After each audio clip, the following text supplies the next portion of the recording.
The Barents Sea is not merely a body of water. It is a cold, unforgiving crypt, a vast expanse of northern isolation, where light struggles to penetrate the chilling depths.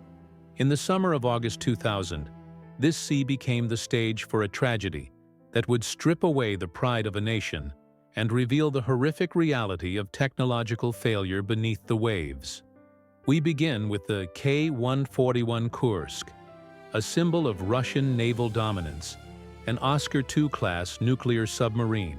Massive, silent, and intimidating, she was participating in one of the largest naval exercises since the collapse of the Soviet Union. On August 12th, the crew, 118 strong, was preparing for a routine simulated torpedo launch. At 11:20 a.m. Moscow time, the calm shattered. The cause remains disputed, but the consensus points to a fatal defect within torpedo number 4, a practice warhead loaded with highly concentrated hydrogen peroxide fuel, known as HTP. This substance, stable under normal conditions, becomes incredibly volatile if contaminated or subjected to mechanical stress. The atmosphere inside Torpedo Room 1, forward section of the submarine, transformed instantly from professional order to a contained inferno. A sudden spike in pressure, a violent leak, a flash ignition. The first explosion was muffled, localized, but devastating.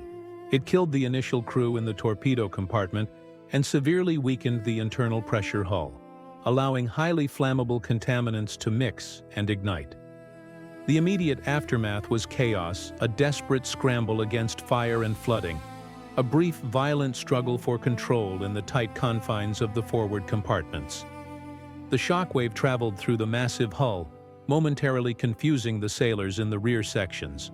They knew something terrible had happened, but they could not grasp the magnitude of their doom. They would soon learn. 2 minutes and 15 seconds after the first incident, the crippled Kursk experienced a second, far more catastrophic event. The fire, feeding on residual HTP and other volatile material, triggered the mass detonation of the remaining 10 fully armed torpedoes. This was not a small internal fire anymore. This was a seismic blast. The second explosion was equivalent to between 3 and 7 tons of TNT. It was so violent that seismic monitoring stations across Europe registered the underwater shockwave as a 4.2 magnitude earthquake. The colossal force tore through the forward compartments, vaporizing the nose section and utterly destroying any chance of saving the vessel. The Kursk, wounded beyond repair, began her uncontrolled, headlong plunge to the ocean floor. She slammed into the mud of the Barents Sea floor 350 feet below the surface. A depth not extreme, but deep enough to make rescue agonizingly difficult, deep enough to trap the survivors in a metallic coffin of cold, silent steel. Above the water, the fleet was momentarily bewildered. The attending vessels, hearing the deafening double explosion, registered only silence afterwards. The communication lines were dead. The pride of the fleet simply vanished. Initial attempts to locate the Kursk were slow, hampered by poor equipment and, perhaps more tragically, by denial.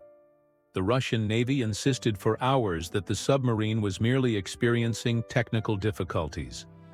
But the real horror was not playing out on the surface. It was unfolding in the crushing darkness of the seabed. In the far aft of the vessel, the engine room, Compartment 9. This was the fortress, the emergency escape compartment. Due to the rapid sealing procedures and the compartmentalization of the enormous submarine, 23 sailors had survived the dual cataclysms. They were alive, shielded by layers of steel from the destruction forward. But life quickly became its own unique torment. They were trapped in a space no larger than a small room, surrounded by water that was steadily rising. The temperature dropped quickly, accelerated by the massive hull surrounding them that was now radiating the chill of the Arctic deep.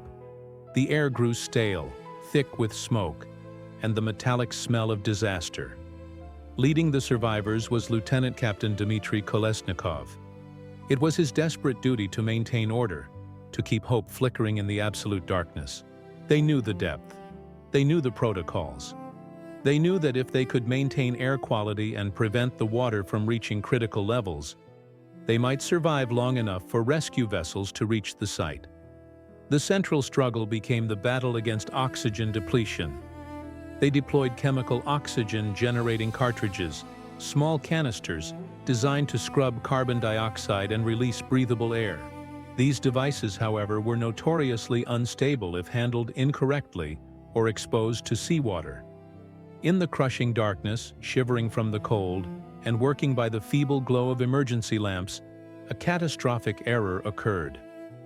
One of the oxygen cartridges, perhaps contaminated by the persistent flooding, ignited. The burst of flame consumed precious reserves of clean air, and worse, released a plume of highly toxic smoke and carbon monoxide into the sealed compartment. This was the true moment of doom.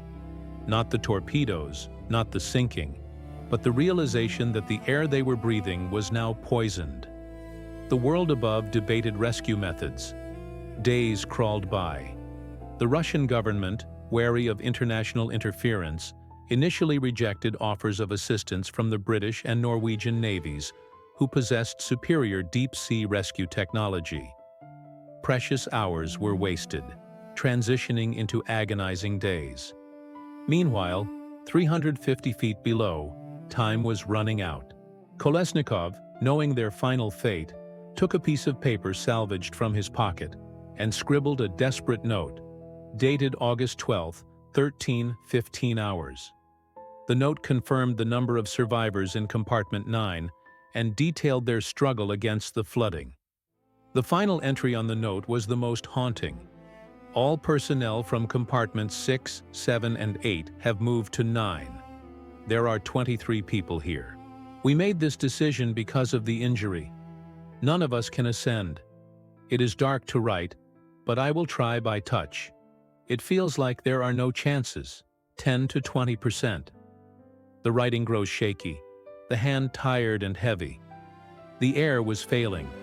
The cold was paralyzing. When international rescue efforts were finally allowed to begin nearly a week later, it was far too late. Divers reached the hatch of Compartment 9. They knocked. There was no reply. When the submarine was eventually raised and the compartment breached, the true horror was revealed.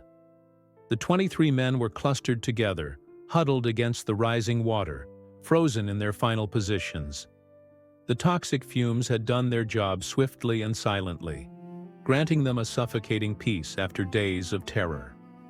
The tragedy of the Kursk is often framed by geopolitics and naval blunders.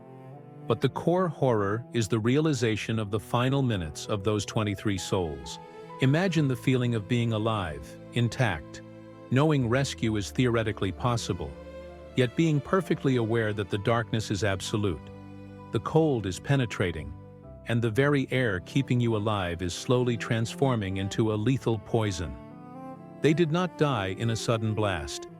They experienced a slow, calculated wait for death, separated from the world by steel and water, yet connected by the horrific shared knowledge that no one was coming in time. Their final struggle remains a chilling testament to human endurance and the terrifying vulnerability of life at the very bottom of the sea.